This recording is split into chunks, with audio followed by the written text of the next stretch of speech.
అందరికన్నా చిన్న. హ్మ్. హ్మ్. కానీ మైండ్‌లో గాని, ఆలోచించేలో విధానంలో చాలా మిన్న. హ్మ్. లైక్ మంచి క్లారిటీ అండ్ మంచి ఇది ఉంది నీకు. కానీ అది యూజ్ చేసుకోలేకపోయావు. Somewhere yes.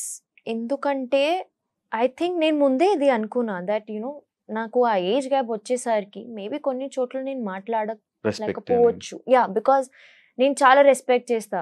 నేను నిజంగా ఎవరైనా I was very upset in first day Sonia గారితో ఎలా మాట్లాడినా చిన్నపిల్లలాగా నువ్వు మాట్లాడకూడదు. నేను ఆ తర్వాత ఎంత గిల్ట్ వచ్చింది నాకు తెలుసు. But I was so angry at that point. ఎందుకంటే ఆమె ఆ టాపిక్ వదలట్లేదు అసలు. వదిలే అమ్మ, గంట గంట ఎందుకు ఒక్కటే టాపిక్ నడుస్తుంది అక్కడ. ఈయన కూడా తగ్గట్లేదు, ఆమె కూడా తగ్గట్లేదు, అక్కడ నుంచి యష్మి కూడా తగ్గట్లేదు. నాకు అర్థం కాలేదు. లాస్ట్ కి వెళ్ళేసరికి the moment I busted Bigg Boss మీరు ఇంకా వెళ్ళిపోవచ్చు. సో నాకు అని అలా గిల్ట్ వచ్చేస్తుంది. And to some people also I think my last nomination లో కూడా ఆదిత్య గారు నన్ను నామినేట్ చేశాక కూడా నాకు చాలా పిచ్చ కోపం వచ్చింది. That I wanted to say that మీకు ఉన్న మెచ్యూరిటీ, మీకున్న ఏజ్ కి మీరు నామినేషన్స్ లో తెచ్చిన పాయింట్స్ ఏంటి? So but I could not be disrespectful to him. ఎందుకంటే నేను అలా I'm not that person. So నేను ముందే అనుకున్నా మేబీ నాకు కొన్ని చోట్ల నా క్లారిటీ ఉండొచ్చు, బట్ మేబీ అది నేను కరెక్ట్ గా వాయిస్ అవుట్ చేయలేను ఏమో నాకు అనిపించింది. ఈ టాపిక్ లో నేను నబీల్తో మాట్లాడినా. నబీల్ అసలు బికాస్ ఐ న్యూ ఏదైనా డిస్కషన్ వచ్చినప్పుడు if a clan has to take a decision ఎవరిని తీయాలి ఎవరిని ఉంచాలో గేమ్ లో, నేను ముందే వెళ్ళి నబీల్కి చెప్పుకునేదాన్ని దట్ వీళ్ళు అవుట్ చేస్తారు పక్కా. అండ్ ఎగ్జాక్ట్లీ అదే అయ్యేది. బికాస్ నేను అర్థం చేసుకున్న ప్రతి ఒక్క మనిషి, నేను ఎంత కూర్చొని ఓవర్ థింక్ చేసి ఎంత అబ్జర్వ్ చేశానంటే నాకు వాళ్ళు నెక్స్ట్ స్టెప్ ఏం తీసుకుంటారో అని నాకు ప్యూర్ క్లారిటీ ఉంది. అది మణికంఠ విషయంలో బాగా చెప్పు. మణికంఠ లోపలికి వెళ్ళి నీ ఫ్రెండ్ ఎవరంటే నబీల్ అయితే నువ్వు నెక్స్ట్ నామినేషన్ నువ్వే అని అంటావు కదా. మణికంఠ అదే చేస్తాడా? మణికంఠ నాకు obviously I know that అంటే నమ్మే వాళ్ళకి పొడుస్తాడా అని. I think Manikanta doesn't when it comes to game తను ఫ్రెండ్షిప్ గానీ కనెక్షన్ గానీ బాండ్ కానీ చూడడు. He is a proper when it comes to game తను గేమ్ లా ఆడతాడు. అది ఎవరైనా సరే ఎంత క్లోజ్ అయినా సరే. ఈ రోజు ఇఫ్ మెగా చీఫ్ గా నబీల్ ఏదైనా తప్పు చేస్తే నెక్స్ట్ వీక్ పక్క నబీల్ కూడా ఉంటాడు in his nominations. Because he's like ఒకవేళ నువ్వు తప్పు చేస్తే అది నేను పెడతాను ముందుకి, which I won't say is wrong. కానీ ఐ థింక్ నువ్వు అది క్లారిటీ ఇవ్వాలి ముందే, దట్ చూడు ఇది అని చెల్లి చెప్పి ఎమోషనల్లీ కనెక్ట్ అయిపోయా చెప్పి. బికాస్ అందరూ ఆడుతున్నారు అక్కడ, అందరికి ఒక ఎమోషనల్ కనెక్షన్స్ ఉన్నాయి ఎవరెవరితో. We're not nominating our friends.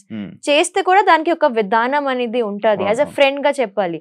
నువ్వు వచ్చి మరి నువ్వు అది చెప్తే నాకు అది నచ్చలేదు. So by the last week I think I know audience is loving him, but నాకైతే ఆ లవ్ అనేది రాలేదు ఆయన మీద. సో నామినేషన్ లో డిఫెండ్ చేస్తున్నప్పుడు క్లారిటీ ఉంది, కానీ నామినేషన్ చేసేటప్పుడు అవతలకి మాకైతే క్లారిటీ లేదు. ఎందుకు ఆ ప్రాబ్లం ఎందుకు వచ్చింది? లైక్ నువ్వు డిఫెండ్ చేసుకుంటున్నప్పుడు మంచి క్లారిటీగా పెడుతున్నావు పాయింట్స్, కానీ అదే అవతల వ్యక్తిని నామినేట్ చేసేటప్పుడు పాయింట్స్ అనేది క్లారిటీ లేదు. ఎప్పుడంటే ఎవ్రీ టైం నీది అదే జరుగుతుంది. లైక్ అదే ఇందాక నువ్వు నాకు తెలుసు, మేబీ నువ్వు ఇందాక చెప్పావు కదా నా లాంగ్వేజ్ ప్రాబ్లం ఉండొచ్చు. ఎందుకంటే నా లాస్ట్ నామినేషన్స్ ఏదో వచ్చా 5th నామినేషన్స్, నేను actually I was ready for 10 nominations back to back. నేను అనుకున్నా వీళ్ళకి ఒక పాయింట్ దొరికింది, నాకు సార్ కూడా చెప్పేశారు. And every one I think nominations లో మేము అనుకుంటాము దట్ వాళ్ళు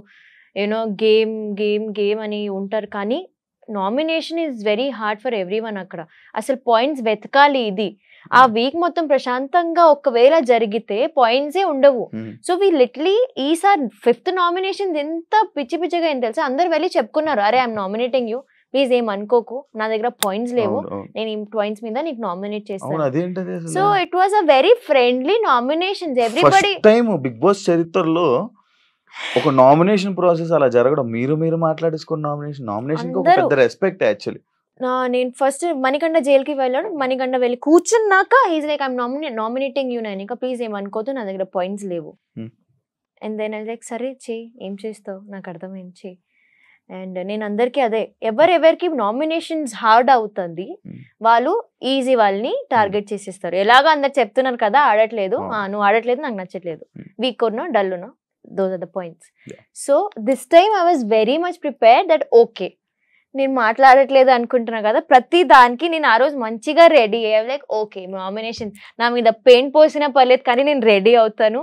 and I was ready to defend every 10 members. నాకు తెలుసు కూడా ఇది పాయింట్స్ వస్తుంది ప్రతి దగ్గర నుంచి. Aditya garu was a little shocker for me, but I was prepared. So I think 5th nominations-లో my nominations were a little weak because చెప్పా కదా పాయింట్స్ లేవు, ఎవరైనా నామినేట్ చేయడానికి పాయింట్స్ లేవు. నబీల్ ఈజ్ మై ఫ్రెండ్, కానీ ఐ ఓన్లీ గాట్ దట్, ఆ ఒక్క పాయింట్ నాకు వచ్చింది, దట్ యాజ్ అ సంచాలక్గా నువ్వు మంచిగా చేయలేదు, నాకు నచ్చలేదు, అది తప్ప నాకు పాయింట్స్ దొరకలేదు ఆయన మీద. అండ్ విష్ణు అక్క కూడా, because I was very angry on her, కానీ Sita made us speak. Sita కూర్చుని మీరు మాట్లాడండి because you guys have to speak అని చెప్పగానే మనం మాట్లాడుకొని మొత్తం ఇంకా సాల్వ్ అయిపోయింది ఆ ప్రాబ్లమే. నాకు కోపమే లేదు, కానీ ఆమెకి ఆప్షన్ లేక నాకు ఆప్షన్ లేక we had to nominate each other.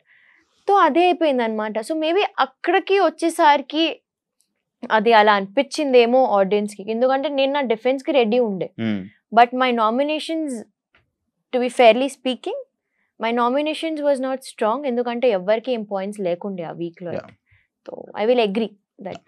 ఈ బాడీ లాంగ్వేజ్ మారిపోయింది, ఇలా అంటున్నావు ఇలా అంటున్నావు ఇలా అంటున్నానా నేను?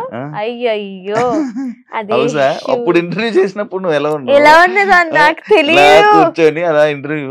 ఇప్పుడైతే నీ బాడీ లాంగ్వేజ్ ఇలా మారిపోయింది అసలు, అంటే అలా హౌస్ అలవాటు అయిపోయింది కదా వాళ్ళతో ఉండి ఇలా చేస్తున్నానా నేను? అప్పుడప్పుడు ఇలా అంటున్నావు. అయ్యో యష్మి వచ్చింది. యష్మి పాయింట్ ఇప్పుడు నీది ఏ క్లాన్ ఇప్పుడు? సారీ నీది ఇప్పుడు ఏంటిది చీఫ్?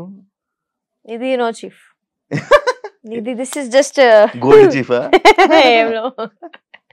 నేను నా పర్సనల్ క్లాన్ ఓపెన్ చేస్తా.